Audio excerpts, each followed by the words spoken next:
Hi guys, આજે હું તમારી સાથે એકદમ કુરકુરા ક્રિસ્પી અને 2-5 મિનિટની અંદર તમે તૈયાર કરી શકો એવા લસણિયા મમરા કરીને બતાવીશ. બિલકુલ સિમ્પલ છે. એમના માટે થઈ અને મેં 3 મોટી કળી લસણ લીધું છે અને 1 ચમચી કાશ્મીરી લાલ મરચું લીધું છે. અડધીથી ઓછી ચમચી જેટલું નિમક, ટૂંકમાં સ્વાદ અનુસાર નિમક લેશું અને 1 ચમચી જેટલું તેલ ઉમેરી દેશું.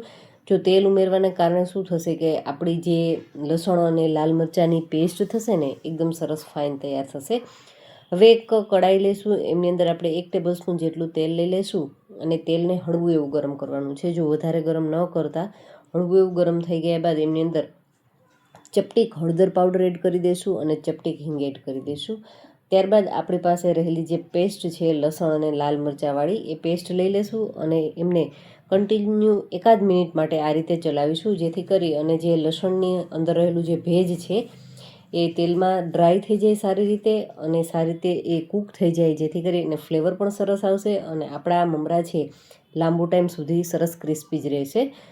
અને મમરા છે એકદમ ક્રિસ્પી જ લેવાના છે અને જો મમરા ઢીલા હોય, ભેજવાળા હોય તો પહેલેથી આપણે એમને સારી રીતે ગરમ કરી લેવાના. કોરા જ તેલ વગર જો આપણે મમરાને સારી રીતે ગરમ કરી લેશું, ક્રિસ્પી કરી લેશું તો મમરાની જે સાઇઝ છે એ એવી ને એવી જ રહેશે. નહીંતર શું થશે કે જો સીધું તેલમાં આપણે એડ કરી દેશું સોફ્ટ મમરાને તો મમરા છે એ એમની સાઇઝ એકદમ નાની થઈ જાય અને વધારે પડતા હાર્ડ થઈ જાય.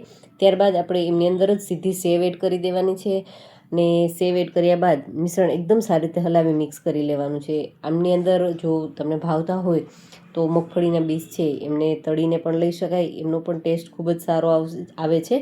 અને હવે એકદમ સારી રીતે મિક્સ કરી અને કોઈ પણ એરટાઇટ બરણીની અંદર ભરી લો એટલે તમારા લસણિયા ફ્લેવરના મમરા છે એ રેડી છે. બિલકુલ સિમ્પલ છે. આમની પહેલાં પણ મેં તમારી સાથે મમરાની 2-3 ડિશિસ છે શેર કરેલી હતી.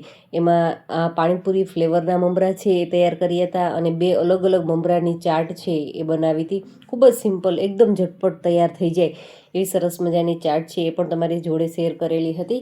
એ વિડીયો તમે વોચ ન કર્યા હોય તો હું એમની લિંક પણ તમને ડિસ્ક્રિપ્શન બોક્સની અંદર આપી દઈશ, તો તમે ત્યાં જઈ અને વોચ કરી શકો છો.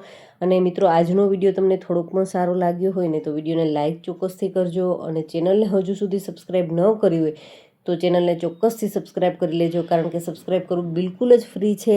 અને સાથે સાથે મિત્રો, તમે મારા વિડીયો છે કઈ કઈ જગ્યાએથી વોચ કરો છો એ મારી સાથે ચોક્કસથી કમેન્ટ કરજો. અને આ સિવાય તમારે કઈ કઈ વાનગી શીખવી છે અને ખાસ કે હોળી આવે છે ને તો આ દરમિયાન, હોળી દરમિયાન અત્યારે કફ છે એ ઉખરવાની સિઝન હોય છે, તો ખાસ ધાણી, દાળિયા, મમરા, ખજૂર એ બધું ખવાતું હોય છે. તો તમારે એમની કોઈ પણ વાનગી શીખવી હોય ને તો ચોક્કસથી મને કમેન્ટ છે એ કરી શકો છો. કોઈ પણ વાનગીનું નામ સજેસ્ટ કરજો, હું તમારી જોડે ચોક્કસથી શેર કરીશ. Thank you for watching this video.